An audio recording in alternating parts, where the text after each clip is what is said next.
Good morning จ้าทุกคนเช้ามื้อนี้เราจะมาเอ็ดข้าวเปียกเส้นใหญ่กินน้ำกันจ้า ลองเฮ็ดข้าวเปียกเส้นใหญ่กินเบิ่งเนาะปกติกะเฮ็ดแต่ข้าวเปียกเส้นน้อยหั่นนะลองมาเฮ็ดน้ำกันเบิ่งเนาะว่ามันสิเป็นแนวใดก่อนอื่นเราก็จะมาต้มซีนก่อนเนาะเอ็ดน้ำซีนหมูก็มาตักฟองออกแบบนี้เนาะให้น้ำมันใสๆหั่นนะหลังจากที่ต้มแล้วเราก็จะมาเกี่ยมประเภทแบบหอมป้อมอันนี้เนาะซอยไว้เห็นบ่จูเจ้าเส้นใหญ่ตัวนี้นะแต่ว่าเส้นตัวนี้นะจะใช้เวลาต้มดุนก่อนเส้นน้อยเด้อ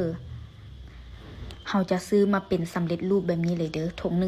20,000ได้1กิโลเด้อตัวนี้นะเฮาก็จะเฮ็ดแต่2ถ้วยเนาะดีหลังจากที่เฮาล้างแล้วเนาะเส้นก็จะแบบใสๆแบบนี้เลยเอามาเอาลูกชิ้นลงแบบนี้ก็ได้ตามด้วยเส้นข้าวเปียกใหญ่ของเฮาเนาะรวมมิตรขนาดเนาะข้าวเปียกนี้เนาะ ใส่ฮอดผักบงจิเจ้าใส่รสเนาะบ่เป็นหยังบำรุงทางกายมีประโยชน์เนาะใส่ฮอดปลาหมึกแดงอีกได้ล่ะ เฮาเฮ็ดกินเองอยากใส่หยังก็ใส่ไปโลดเนาะบ่เป็นหยังจ้าแซ่บปากก็พอ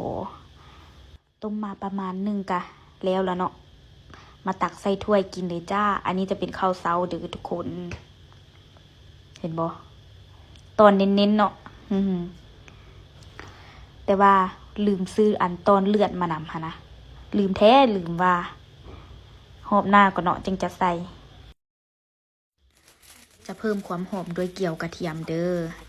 และตามด้วยพริกไทยใส่ลงไปเลยจ้าแต่งหน้าด้วยผักหอมป้อม เป็นอันเสร็จสิ้นหมี่น้อยเป็นยังไงเฮ็ดข้าวเปียกเส้นใหญ่ให้กินแซ่บหลายใส่มะเผ็ดอันนี้เนาะมะเขือตำเองเนาะมื้อนี้นะเอาไปกินจ้า